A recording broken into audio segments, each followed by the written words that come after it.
Hi, I'm Rob. Welcome to your Daily Constitution. I am coming to you from the Rethink Home Studios in Anchorage, Alaska. So if you have a moment, take a look at rethinkhome.net.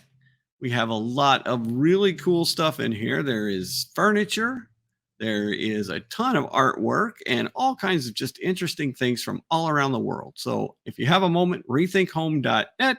Come by us if you're here in Anchorage at 322 Fireweed Lane. So, as I said, this is your daily Constitution, where we're going to take a little bit of the Constitution each day and read it. We'll look at it an article at a time, section by section, and just take a short video each day until we get all the way through it. We're going to read it straight through. We'll look at when items are changed by amendments, but we're not going to go look at those amendments until we get to the amendment section, and then we'll go back and look at what they changed. So, sit back and enjoy, and let's get started with your daily Constitution. The 19th Amendment, the amendment that gave the women the right to vote. So let's go ahead and read it, and then we got a little bit tonight that we can look at. So the rights of citizens of the United States to vote shall not be denied or abridged by the United States or by any state on account of sex. Congress shall have the power to enforce this article by appropriate legislation. So the 19th Amendment to the Constitution of the United States was proposed to the legislatures of the several states by the 66th Congress on the 4th of June, 1919, was declared in a proclamation of Secretary of State dated the 26th of August, so it took a little over a year and 2 months, of August 1920 to have ratified by the legislatures of 36 of the 48 states. Dates of ratification were, this is all 1919, Illinois, June 10th, and the state that readopted its resolution of ratification June 17th, 1919. Michigan, June 10th. Wisconsin, June 10th. Kansas, June 16th. New York, June 16th. Ohio, June 16th. Pennsylvania, June 24th. Massachusetts, June 25th. Texas, June 28th. Iowa, July 2nd. Missouri, July 3rd. Arkansas, July 28th. Montana, August 2nd. Nebraska, August 2nd. Minnesota, September 8th, New Hampshire, September 10th, Utah, October 2nd, California, November 1st, Maine, November 5th, North Dakota, December 1st, South Dakota, December 4th, Colorado, December 15th, Kentucky, January 6th, Rhode Island, January 6th, Oregon, January 13th. We're now in the 1920, obviously.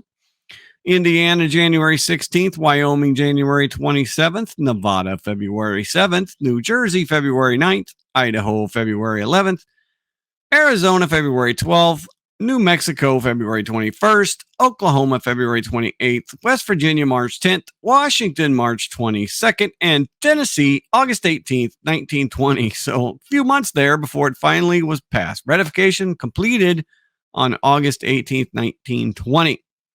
It was then subsequently ratified by multiple other states, but by that time it got enough votes. So let's take a look. So how long did it take for the women's suffrage to take effect? Because it seems it was quite a long time. And as we see here, that let me pull it up so I can read it. Oh no. So gradually, throughout the second half of the 19th century, certain states and territories extended, often limited voting rights to women. Wyoming Territory granted women the right to vote in all elections in 1869, but it soon became apparent that an amendment to the federal constitution would be a preferable plan for suffragists.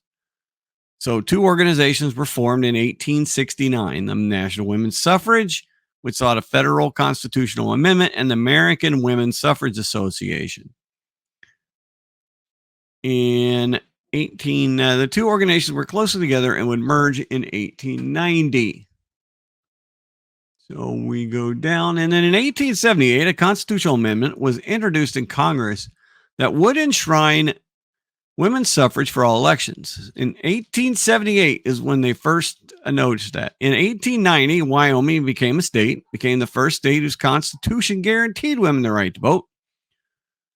And then over the next several decades, other states in the western part of the country joined Wyoming. In 1912, Theodore Roosevelt ran unsuccessfully as a third-party candidate for president, his party becoming the first national party to adopt a plank supporting a constitutional amendment. So 1878 was when it was first introduced. And then in January 1918, with momentum clearly behind the suffragers, 15 states had extended equal voting rights to women. And the amendment was formally supported by both parties and by the president. But it failed narrowly in the Senate.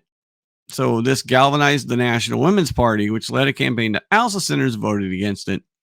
Consequently, in 1919, a subsequent attempt to pass the amendment came in 1919, and this time it passed both chambers with the requisite two-thirds majority, 304 to 89 in the House and 56-25 in the Senate.